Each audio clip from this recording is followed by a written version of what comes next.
不痛快就找太医，朕又不会治病。眉庄和温实初的那次同房，太后知情吗？那天眉庄和温实初同房之前，眉庄难得把皇上留在了自己宫里，所以太后一直留意着碎义轩的动静。今儿个皇上总算留在惠嫔那儿了。那太后有没有可能是眉庄和温实初这件事儿的知情人呢？好像很多人都说太后是知道这件事情的，毕竟太后一直很关心眉庄和皇上的事儿，一直在暗中盯着他俩。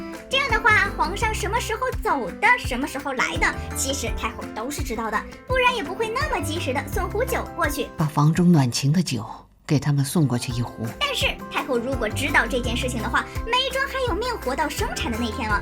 虽然太后从第一集开始就很喜欢眉庄，而眉庄后期呢也一直在太后身边伺候，就连身为太后侄女的宜修都比不过她。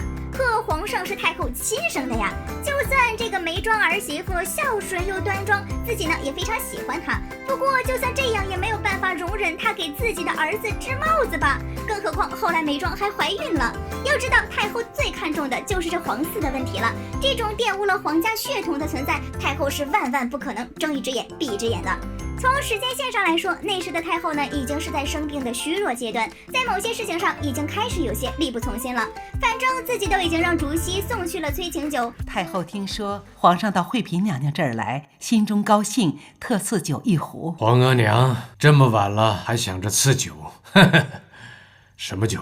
皇上跟惠嫔娘娘两情相悦，这酒当然是成全花好月圆的欢喜酒了。太后内心以为眉庄和皇上肯定能成事儿，当时又是晚上，太后肯定送完酒就休息了，毕竟太后睡得早。再加上眉庄在太后面前孝敬这么多年，太后是打心眼里信任眉庄的，怎么可能会往其他地方想呢？眉庄和温实初的事儿，难道就没有知情人吗？这里借用瓜六的一句话，若要人不知，除非己莫为。所以只要做过这样的事情，就肯定会有人知道的。这事儿的知情人就是温实初的徒弟魏林、眉庄的侍女彩月以及安陵容。彩月身为眉庄的陪嫁侍女，还是从小就跟着的那种。她跟了眉庄这么多年，主子的脾性她肯定是一清二楚的。她肯定早就注意到了，每在提起温实初时，自己主子的神采就会不一样。她明知这一点，所以从来不劝眉庄去争宠。而这次呢，就大晚上的去叫了温实初。奴婢立刻着人去请温大夫来为小主醒酒。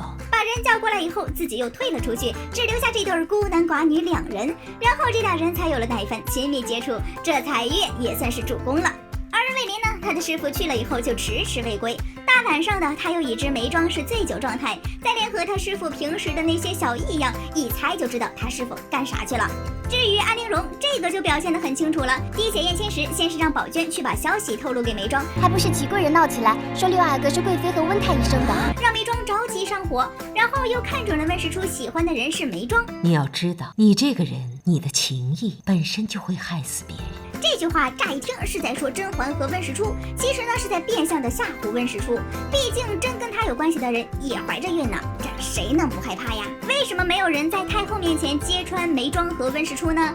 还是从彩月来说吧，身为眉庄的陪嫁，而且没准他爸妈都在沈家工作，他把这事说出去有啥好处呢？况且她长得也不好看，皇上也不可能看得上她。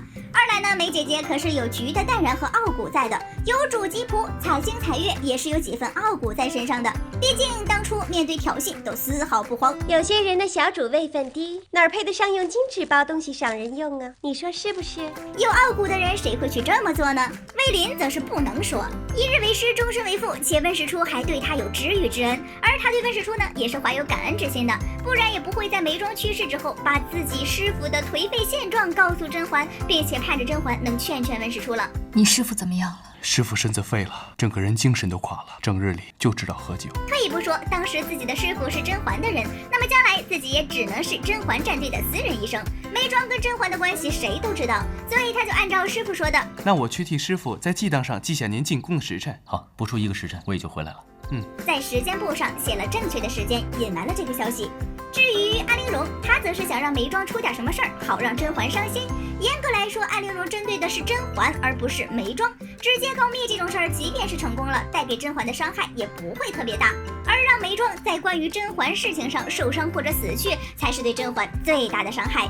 所以太后自己不知道这件事情，而知情者彩月自己都是助攻。魏林呢，隐瞒是为了师傅和自己的未来，而安陵容只是想把伤害值开到最大。只是没想到，原来滴血验亲的那天，安陵容才是真正 carry 全场的人。